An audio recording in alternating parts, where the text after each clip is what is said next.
Hello दोस्त, आप लोग कैसे हैं? उम्मीद करता हूँ आप लोग सब बढ़िया होंगे। मेरे न्यू ब्लॉग में आपका स्वागत है।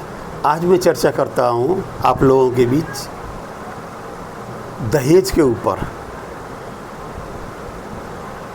देखिए दोस्तों, दहेज एक इतना बड़ा दानव बन गया है कि ये समझ लो कि वो दिनों दिन अपना रूप विकराल करता जा रहा है और लोगों को अपनी चपेट में लेता जा रहा है और हम लोग आसानी से उसकी चपेट में आ रहे हैं।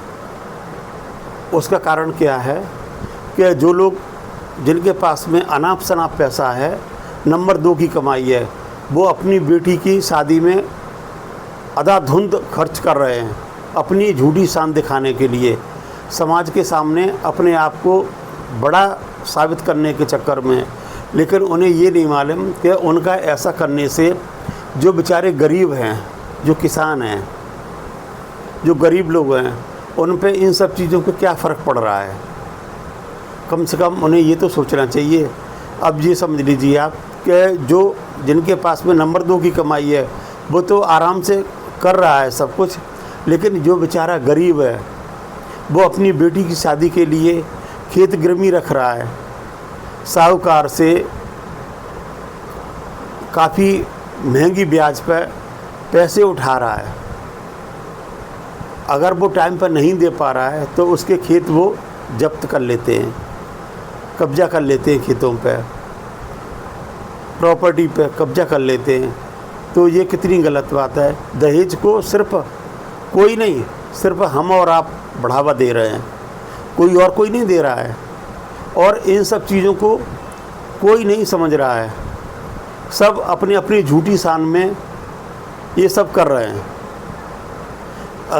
अगर हम सब लोग एकजुट होके अगर ये कदम उठाएं कि न हम दहेज लेंगे न दहेज देंगे, तो इस पे यही विराम लग सकता है। लेकिन हम ऐसा कभी नहीं कर सकते क्योंकि हम लोगों की आदत ख़राब हो चुकी है। हम लोग कभी ऐसा सोचते ही नहीं हैं कि हमें ये चीज़ करनी चाहिए, हमें ये कदम उठाना चाहिए। ये दहेज रूपी जो दानव है, इसे हमें मारना चाहिए, इसे जड़ से ख़त्म करके इसे फेंकना चाहिए समाज से। तो दोस्तों,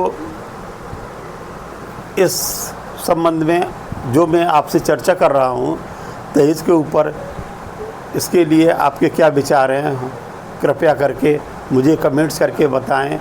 देखिए, आप लोग कमेंट्स ज़रूर करें जिससे कि मेरा हौसला बढ़े और मैं आगे अपने और विचार इसी तरह से आप लोगों के बीच में प्रकट कर सकूं।